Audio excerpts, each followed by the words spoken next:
Okay. Reel 3, Reel 3. Yeah, Louis J. Horvitz, Right. director at large, out-of-body experience. Okay. When you take on a project, at what point do you get involved with pre-production, and is it do you get in there enough to your satisfaction to be involved in the pre-production?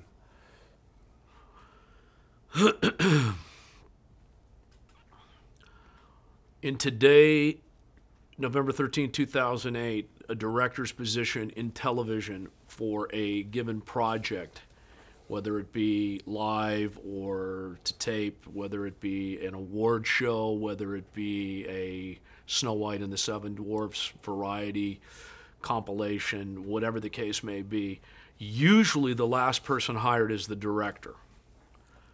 By the time a company knows that they're going to do a show, the first people to know are the lighting company because they need the equipment. Next comes the video trucks because they need the video trucks. Then comes the crews because they're always doing multiple things. And oh yeah, by the way, we should get a director. And then the director comes in. So in the answer to the pre-production, it's just how it is. You know, and I've always said this, I never have to be the first choice. I'm not a proud man. I love the need for speed. I love to direct live. I really love to direct, so I don't need to be the first choice. If somebody is available, I'll go in there and do it. Now, when they tell me what it is they have in mind, depending on the relationship that I have with that producer, some producers kind of want to lay it all out themselves and bring you in as the director closer a week or two before you're actually going to make the picture. However, in the meantime, you're on the phone with the executive in charge of production, setting crews, okaying crews, what teleprompter are the number one, right now the most important single thing on the minds of everybody making a television show today are the fucking seat kills. That's what's important. How many seats are we going to block when we make this television show? Is there line of sight when you make this television show? Can you tell us where the cameras go even before you know what the show's going to be, what the set's going to be, and what we're going to do? Believe me, I did this way back when, so it's not hard to do. When we were doing the Bee Gees in 1979 with Steve Burum, we did it with 22 Panavision cameras. We had camera cars, we had airplanes. We went to Oakland Stadium on the Bear Arena floor, and here was the first lesson I learned from a great DP, Steve Burum. When they asked the question, where are the cameras going? We don't know where the set is. There's nothing there. What seat should we buy right now? Steve said, buy the entire orchestra right now. Then we'll come in, we'll put up a set, we'll put the cameras there, and whatever's left, you can sell. And that's exactly what happened. If I would give that answer today to the Academy, John Schaffner might say, I think we need a new director. But the seat kills, that's like part of the pre-production. And, you know, I can understand this because it generates income, because the academies today, Academy of Motion Picture Arts and Sciences, ADIS, Grammys, American Film Institute, they're really non-profit in the sense that you get a licensing fee, and out of that you've got to live the rest of the year with your film preservation or doing these interviews or whatever it is that continues to keep these important academies going. It's not, that television show is the number one, you know, fundraiser. So pre-production could be anywhere a month out, it could be a week out. But there are questions that have to be answered all along the way. So where it sounds like you're not involved, there's not a day that doesn't go by on every given show that there isn't a phone call pertaining to some form of pre-production. Generally, for the shows that you've done that have post-production, were you involved in post-production? Like live-to-tape shows, variety shows, concert shows, where there was, you know, post? There are shows that I do, annuals that I've been fortunate enough to do, like the American Film Institute for some 20-odd years. I'm getting ready to leave shortly. We're going to go to Washington for a phenomenal show, the Kennedy Center Honors, with George Stevens Jr., Michael Stevens, his son, and Allie Gifford, one of the other producers. and at the Kennedy Center, that is recorded and edited. And absolutely, I will go to post-production on those two particular shows because, in a way, they are important in terms of how you have to mold the cutaway shot.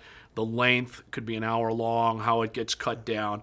Ultimately, the final cut will be with the producer, George Stevens, Michael, and ultimately it will be with, let's say, Bob Gazzali, although he's now CEO and president. But the point is, it is my job as the director to get that into some sort of a form, director's first cut. Again, I have to relate back to my film training, and I get it ready for them.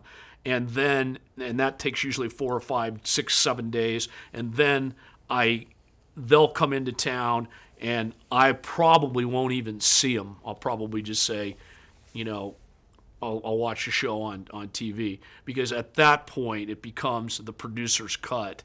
And it's not much unlike when John Ford would shoot and Daryl Zanuck would recut his film.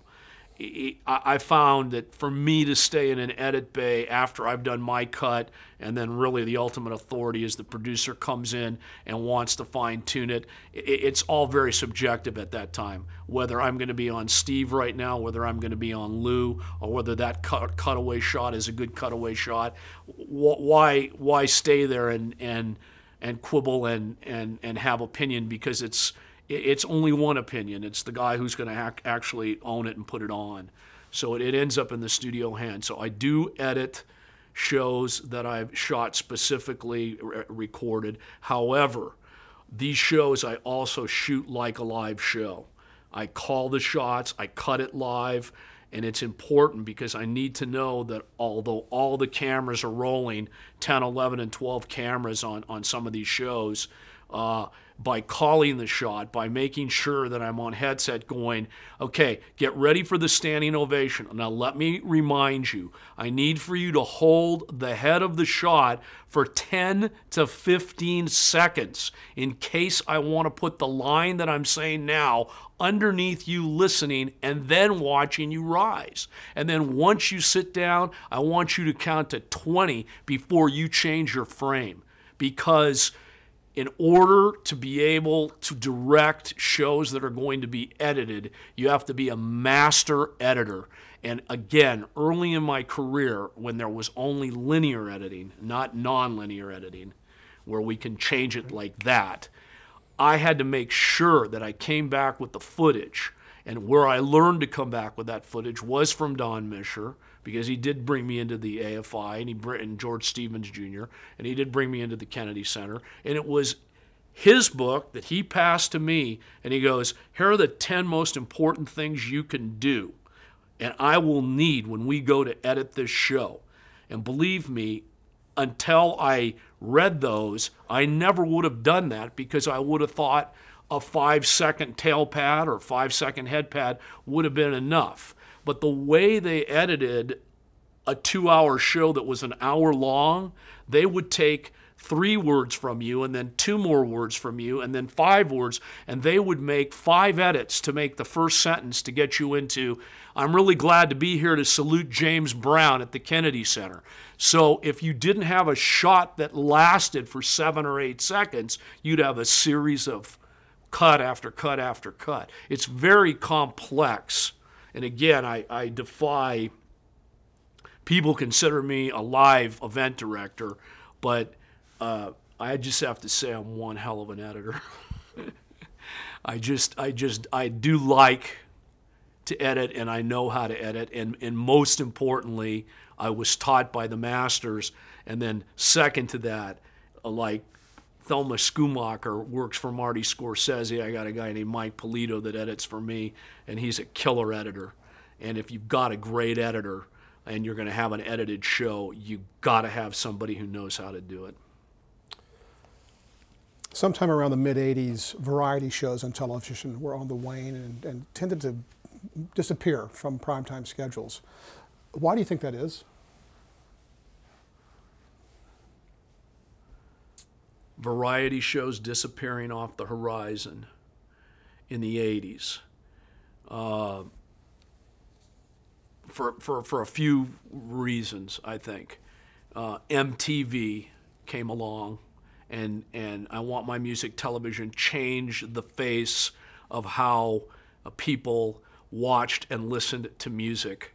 They suddenly became more enthralled in watching a video to the song than they did watching the band come on television in the variety format and perform it, because they were being titillated by what I call the production designer's medium in videos. And that was 65 takes, 17 different outfits, pour syrup on them, break pillows over them, shoot them out of a cannon, drop an airplane on them, make an atomic bomb, make it psychedelic, make it anything to do with anything but the song, if you at all possibly can. And that's why music television, music TV, music television videos changed the face of variety television. If you were to watch MTV, which was my buddies Tom Fresden and John Sykes and all those guys, and Bill and all those guys, if you were to see the way that they were doing that, they saved so much money because they had young filmmakers, they had production designers who knew how to build these sets, and then they had talent who didn't really have to go out on the road or go on any television show, just spend, 4 or 5 days, dancing and then putting on costumes and lip syncing. And so once that, all the kids started watching that, who wants to see them? The only place they could see them after that was American Bandstand, maybe, Saturday Night Live, a performance maybe. But that was just one of the elements of it.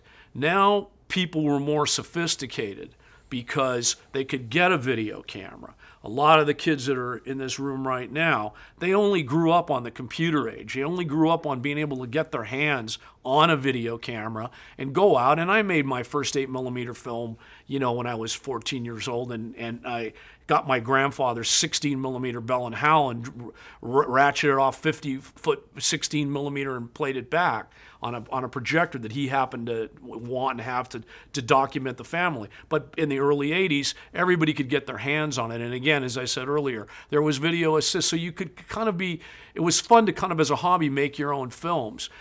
So that became music video, MTV, then it became you could do it yourself, and then becomes, I think, the next most important aspect of how the face of television changed. Suddenly, great writers and actors were doing film episodic 1-hour television shows. Dick Wolf in L.A. Law, or Law and Order, excuse me. Suddenly, today it was Mad Men. Then it was, a 1-hour dramatic mini film so that you didn't have to wait for the films to come out. Every week you could see it. It was Dallas. It was Flamingo Road with my friend Morgan Fairchild. Because what were they? They were the sophisticated film episodic Peyton Place, if you will, that you look forward to watching every week because they were dramatic and they were scripted. And so when you could get enamored with that character, you weren't watching daytime soap operas now, you were watching nighttime soap operas. And if you look at the lay of the land now, as many reality shows as we think that we have out there, take a look at what's really going on out there now. There's many more 1-hour, really great film episodics. One last thing to add to it, going a little bit farther and deeper, came the advent of cable television.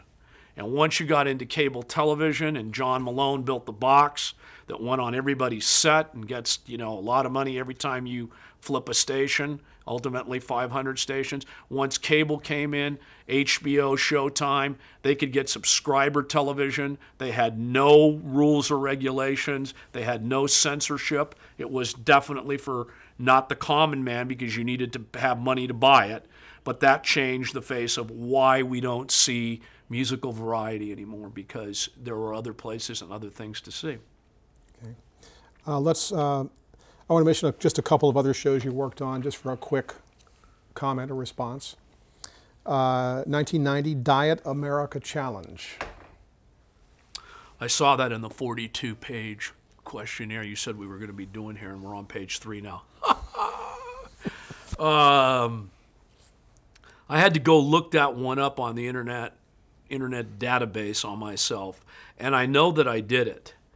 And I would have to think that it might have been a Dick Clark production, and I probably did the wraparounds in a studio in which Oprah Winfrey and I don't know who else was on there, but there were 4 or 5 really important figures that talked about the issue of weight in America, and it was way ahead of its time. I wish I'd have listened to it. I wouldn't be eating donuts all the time now.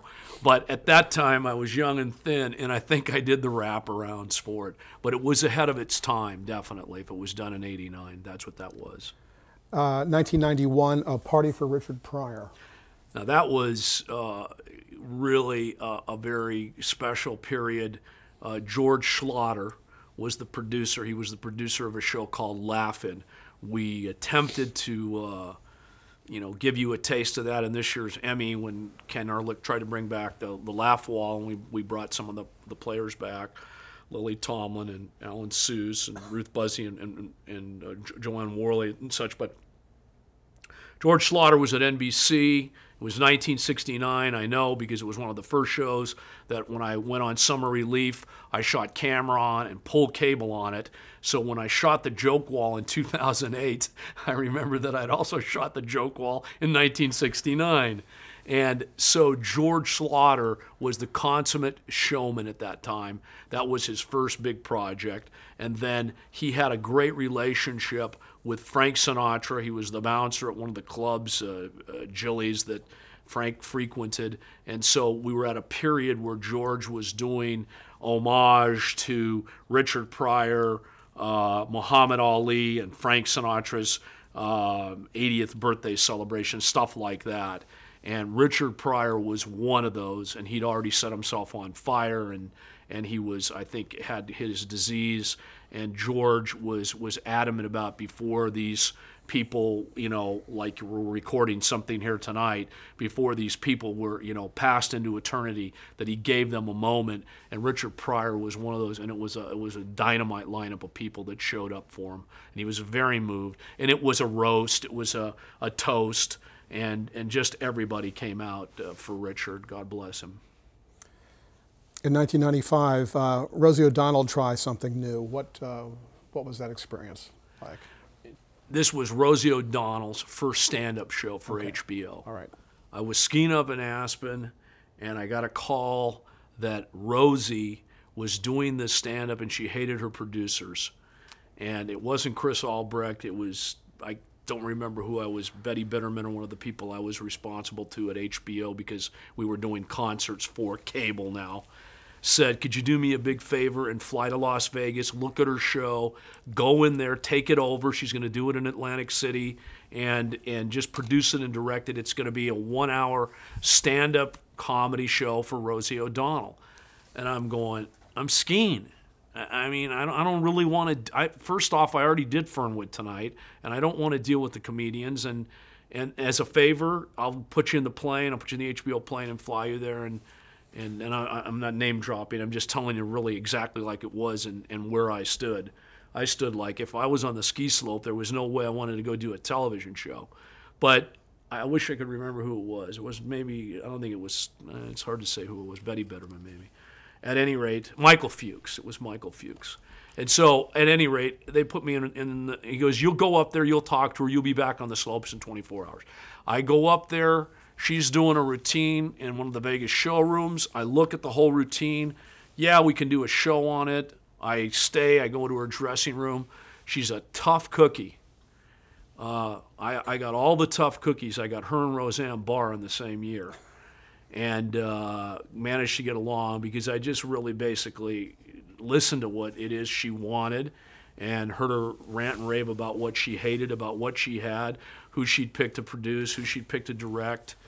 And I'm not going to go into who that was or anything like that. But and she goes, do you think you can do this? And I go, I wanted to say, well, I'm skiing right now, but maybe.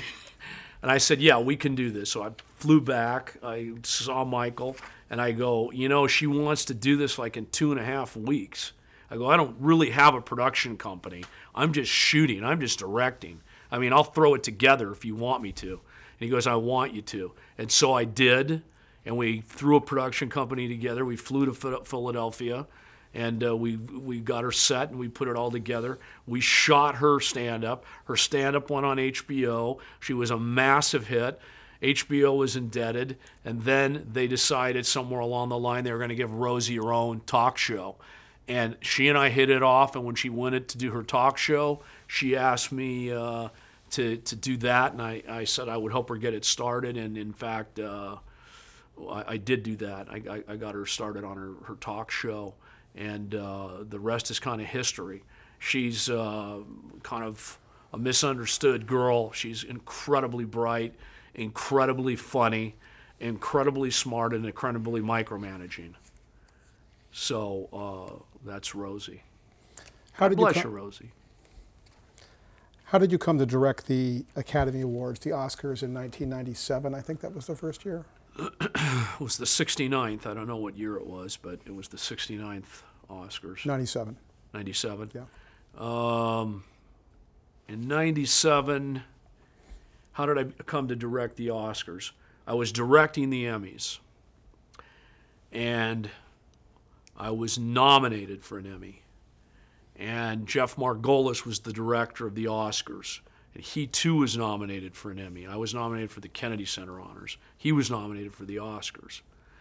There was a producer, and still is, who was an incredible man and my closest friend, ally, and mentor. I can never say enough about Gilbert Cates. And Gil, he knew me peripherally, my work, and he asked permission to come into the truck and watch me direct the Emmys. And for what reason, I didn't know at the time. The Academy told me about it and asked if it would be all right, and I said, sure. I mean, I think Gil's great. To be quite honest, I really didn't watch the Academy Awards very much because I had a boat and we were down in the Grand Bahamas, and I was sports fishing at that time of year. And I remember being in, Bimini and some bars or something like that, and watching the international feed of it. I wasn't much of a. I watched films, but I wasn't studying films anymore. So there was kind of, if I wasn't directing it, there wasn't kind of any reason for me to be watching television. I had, other interests. And at any rate, getting back to that Emmys, Gil asked to come in the truck. And before the show started, he came and back by the truck, and he introduced himself to me, and I said, well, of course I know how you are. And he goes, you know something? He goes, I got to ask you something. I'm just, I'm a film director. I said, oh, I know you are. I mean, I never sang for my supper, oh, God. I mean, I'd followed Gil. And he said, I'll tell you something. He goes, I just don't understand how you can use the Steadicam, strangely enough, so freeform. When I'm doing it on film, we got to plan every single move, and we got to have a focus puller. But I watched you, and you just take that thing, and it just does everything. He goes, can I watch it work? And I said, yeah, absolutely. I mean, anything you want. So, he gets in the truck, and I think this is exactly what happened. And they go, the nominees are, and the winner is, and I won the Emmy, and Jeff didn't.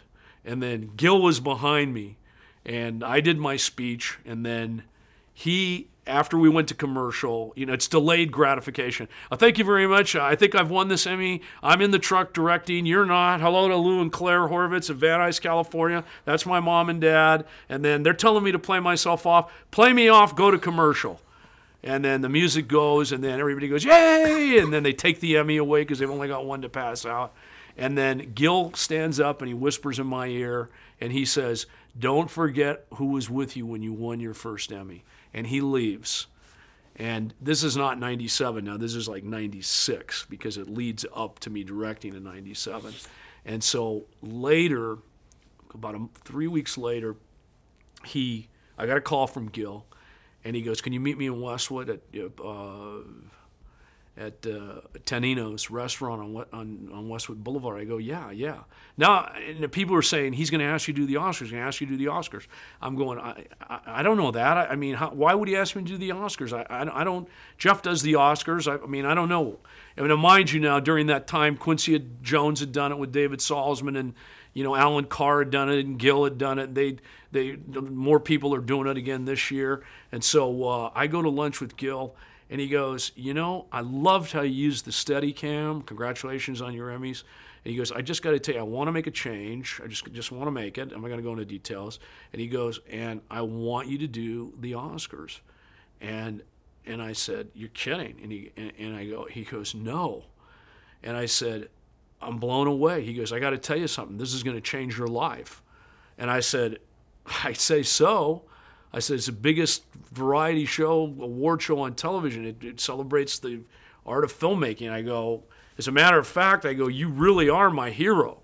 He goes, how do you mean that? I said, because you're the dean at UCLA of film, television, and theater, and you took the UCLA from the number 5 slot that it slipped to back to number 1. And I said, so that's as important to me as you asking me to do the Oscars. And so he said to me, people are going to ask you to do the weirdest things. There's nothing like this show. And, all I ask is, that, your loyalty, and that you're going to have to do 3 shows, and you're going to have to, it's going to be really complex, but you can do it. And I've watched you work, and we made a bond that day that to this day, I saw him this week for lunch, that I would never do anything with that in any way could not help Gilbert Cates, and that was how I got that first Oscars. And to this day, as the producers changed, and I lived through 4 sets of producers, I would always call Gil and say, Gil, they've asked me to do it with these new producers. You're not doing it. What do you want me to do? And he would always say, Louis J., I've already talked to those producers. I told them they've got to have you. And that's just the kind of guy that he is. He changed my life professionally, because that was a very high profile show. He also changed my life because he was a man. He was a man's man. He was president of the Directors Guild. He was secretary treasurer. He negotiated all the contracts, which was bringing money to me and so many of the people in the guild. He protected our health plans, even up to the last Oscars we did last year. He and Michael Apted and Jay Roth all tried to solve that strike that was coming. And it just goes on. And this man is, I have to say this, and I hope that this ends up on the YouTube. This man taught me something that I never really understood, and that was, the importance of being a nurturing individual. There was not anybody that Gil did not walk down the hallway in an office, from craft service all the way down. I felt egalitarian because I came from the ranks, and I love my teams and my crews, but not the heart and spirit that Gil had. He just made you feel on any given day at any given time that you were the most important thing in his life when he was speaking with you. And to this day, he's still that man. I think if we were to give one gigantic big award, a party, anything for anybody in this business right now, it's for Gilbert Cates. In the 11 years you've directed the Oscars, 1997 to 2008, this year. 12, isn't it? Okay. Yeah. What's changed the most from the first one you directed to the most recent one you directed, technologically, conceptually?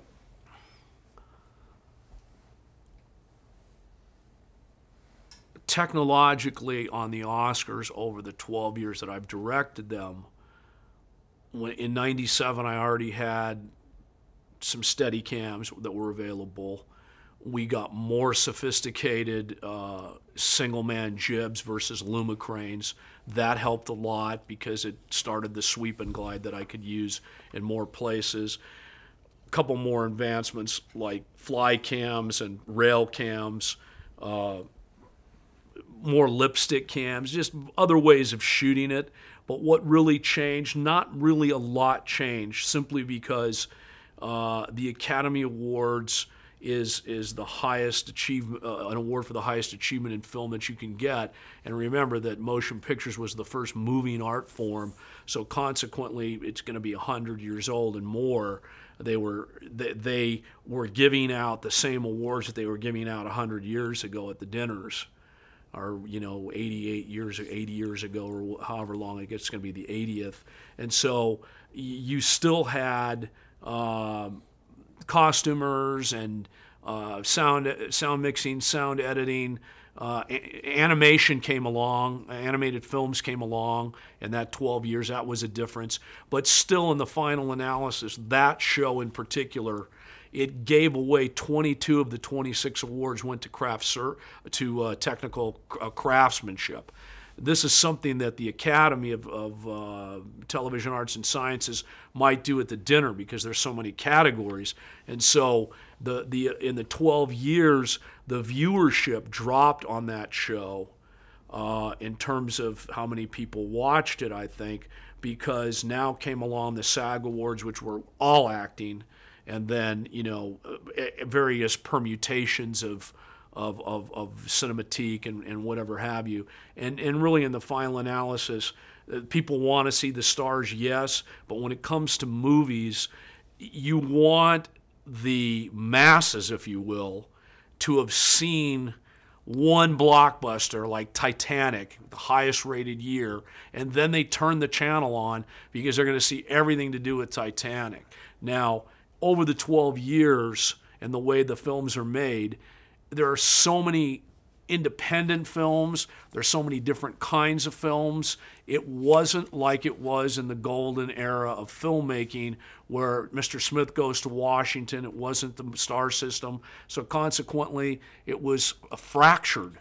And that's the big change in 12 years, is that the fractured type of motion picture, there's 10 great films, there's 5 great films, there's 20 great films, but for a television audience to watch that show, they don't need to watch that show.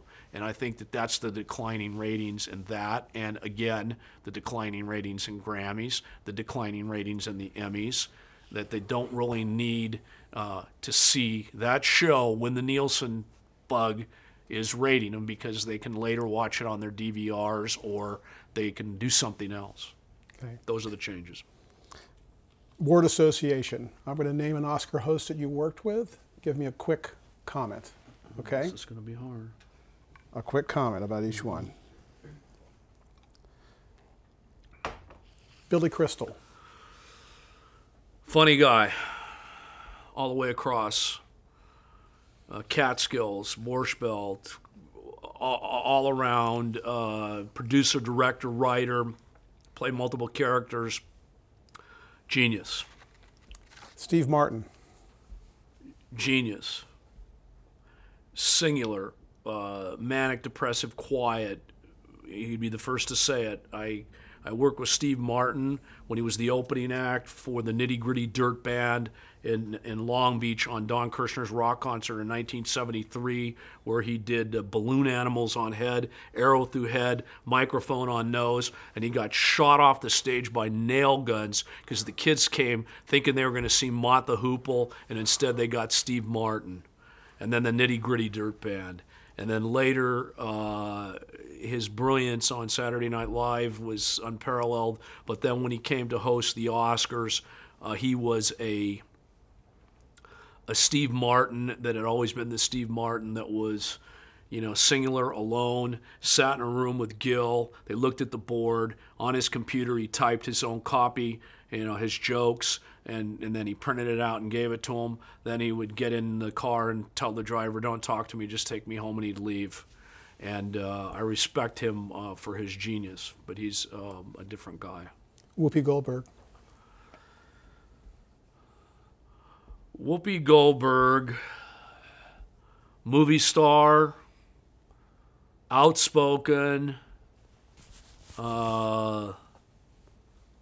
feminist, genius, brilliant,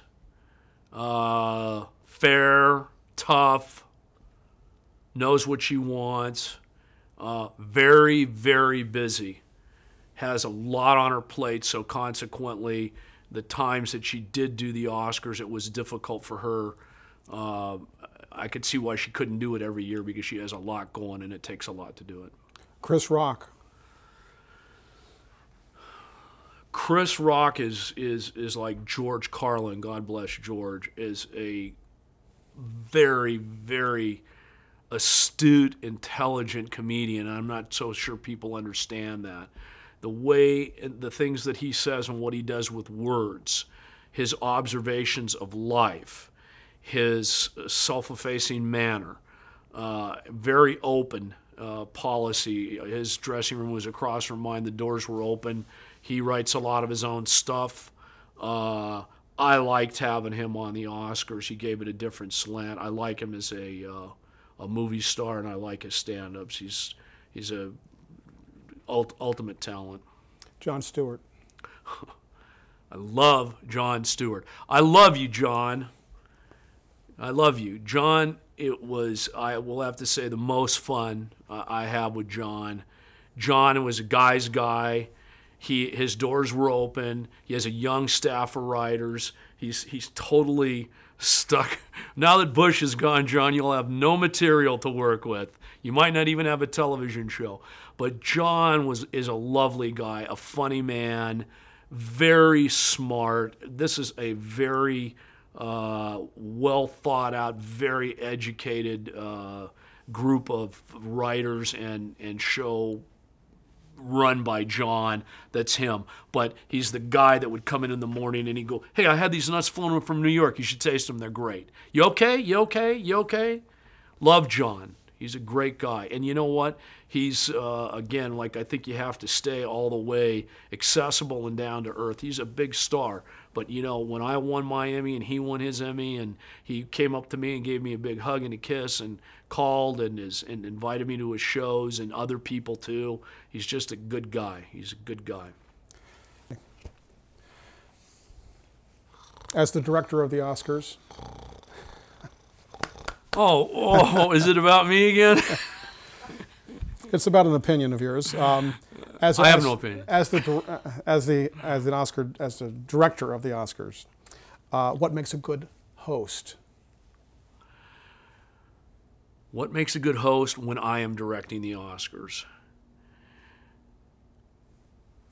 I think a good host has to, one, come with their own brand of comedy, find a couple of times within the 3.5 to 4 hours to let the audience see that comedy, make them laugh, and then they have to pretty much, be humble enough to just be kind of the traffic cop, because there are so many awards that have to be given in a 3.5 hour attempt.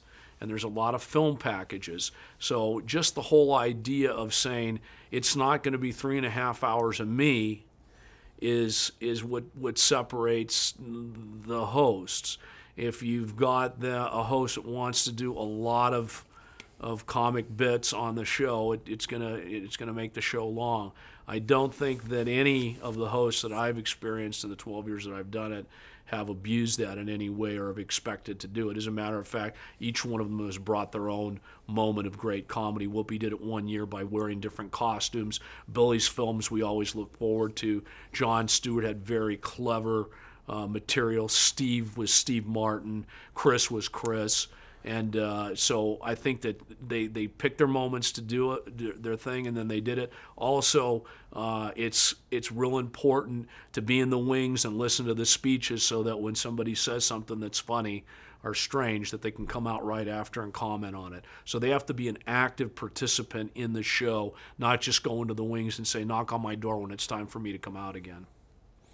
Also, as the director of the Oscars, you had to juggle your working relationships with various groups or entities. So let me just ask you briefly about those, starting with the Academy of Motion Pictures, in terms of how has that worked through the years, and is ratings a big concern in that? With the academies, my relationships with the academies? Yeah, of motion pictures for the Oscars. Academy of Motion Pictures. Yeah.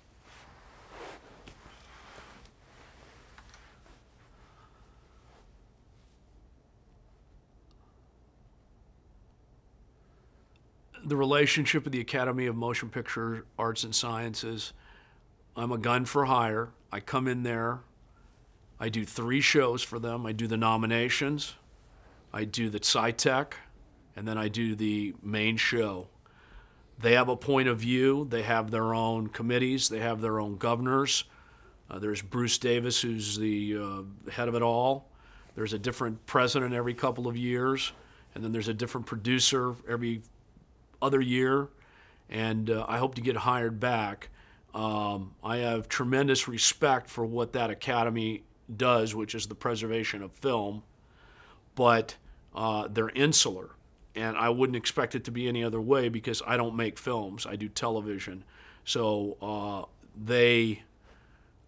I respect what it is they want done, and I try to do it the way they want it done, and still bring my touch to it. But I know Rick Robertson and Rich Miller and each person who's responsible, Mikhail Kaufman and Leslie Unger and the various people. It's just a handful of people that really run that academy. But then you have the board of governors, and those are guys that represent each of the divisions that have been there for many, many years. And then there's 5,000 members. So it's an insular group. But I feel blessed to have been able to, for 12 years, make pictures for that academy. Is ratings a factor in who gets hired or who gets hired back? Ratings, which we're talking about, is the Nielsen ratings. The only company that, with somehow 2,500 houses or 5,000 or 7,000 houses and their meters, can tell you exactly how many people and what age and what demographic watched your show. I live by the Nielsen's on my own show, An Evening of Stars for the United Negro College Fund. I can't say that they don't have the ultimate power over the failure or success of a show, but I can tell you this much. If you don't get the Nielsen ratings, then the advertisers aren't happy. And if the advertisers aren't happy, then they don't want to give you money to make the show. And if they don't give you money to make the show, then you and I aren't sitting here doing this interview because nobody gives a shit. So they have a tremendous amount of import to get the rating. However, in this day and age, as we've spoken about earlier, you cannot look at the rating system the same way as you did in the early days of radio, because it goes back to then, and how many people were listening and how many eyeballs. You have to be smart about it. And Nielsen is trying to be smart about it by monitoring DVRs, digital video recordings, doing 3-day ratings. Now it's a new kind of a thing where they're going, some people don't watch the show until they backlog 3 episodes of it. So it's kind of the only game in town, and it's always been the only game in town. Reason being that the guys that are still at the head of these networks are in their 80s and their 90s. When you really look deep, when you really look to the old money that runs these corporations and these businesses, the Nielsen system is not broken in their mind. They don't want to learn a new system. They don't want a new system. It's the only system they've ever gone by. So why change the rules to Formula One racing, because they've been pretty much the same for 60, 70, 80 years, whatever the case may be. But without those ratings today, it's very hard to say that you had a successful show. You could lay off a dog of a show and get great ratings, and people will think that you're God's gift to humanity. And unfortunately, it's the name of the game. But what does it really mean? What does it really mean? I mean, you just have to ask yourself, what does it really mean? Where there's an advantage is in cable television, though they too rate now. HBO rates, Showtime rates, even though they're subscription television. But the guy who gets the ratings and does shows that gets ratings, that's the guy who gets hired. The networks, when you're directing the Oscars, are there censorship issues? Do you run on a 7-second delay? We run on a 5-second delay. And, we always have run on most of the live shows on delays in case somebody says fuck and you need to bleep it. It's it's again, we're living in a holdover system in the way we view television and media today, because you can watch pornography on the internet on 300,000 pop-up pages every time you open it up. And then you can watch pornography on Playboy Channel, but you can't say fuck on commercial television because the FCC says you can't say it. And we have the Janet cam for Janet Jackson's nipple falling out, yet they rescinded that and they said it was okay. So we, not unlike our political system, have a hybrid now. And why are we running on the delay? And why can you say certain things? It's just how it's always been done. There's always been a censor. And so, yes, we have to run with the delay. And is it necessarily good or bad? I'm not so certain. But I guess what the thought is that if we're on television between the hours of 8 a.m. and 10 p.m. or 9 p.m. and our kids are watching your show, we don't want them to hear anything that they're not already hearing, at school or emailing or IMing each other. So it's like got to be looked at again. But then, yes, we do run with the delays. In those 12 years you've worked with Gil Cates, you mentioned several of those times, but when the other producers came in, what was that like in terms of, A, the fact that it was a new producer, and B, how do those relationships work? I mean, did they vary depending on the producer? You okay back there? Yuval? Okay. In the 12 years that I've directed the Oscars, I've had a handful of really great producers. Gilbert Cates is like, as I say, the man who started me and the man I hope to finish with. I also had Richard and Lily Zanuck, and that was just like historical to walk into Richard's office and having followed his career and his father's career and Lily's career, and to go in there and to meet them to see if I was going to be able, we were going to make a fit. And the only question I'd asked the first time, I think it was Richard and Lily were the first set of producers that I worked with after Gil. I just said to them, I looked around and Richard had so many Oscars there and Peabodys and Golden Globes, and I just said to them, why do you want to do this? I mean, this is like television, 26 awards, 24 awards people don't want to see. Richard goes, I don't want to do it. Lily wanted to do it, and she woke me up one night and said she wanted to do it, so I said, okay, we'll do it. And he was so funny, and she laughed, and in fact, I mean, I think it was great that we had them, and he was in the midst of either making Planet of the Apes or another big feature, but she wanted to do it, and I think the film producers all think like it'd be great to do the Oscars. I mean, because it's for them. I mean, the same way producers want to do the Emmys, it's the award for the work that they do, and they were just terrific, and we hit it off, and but it's a big learning curve. The next set of then Gil and I came back together. Then the next person I worked with was Laura Ziskin. And she was doing Spider-Man simultaneously, and she was one hell of a pistol producer and a great lady.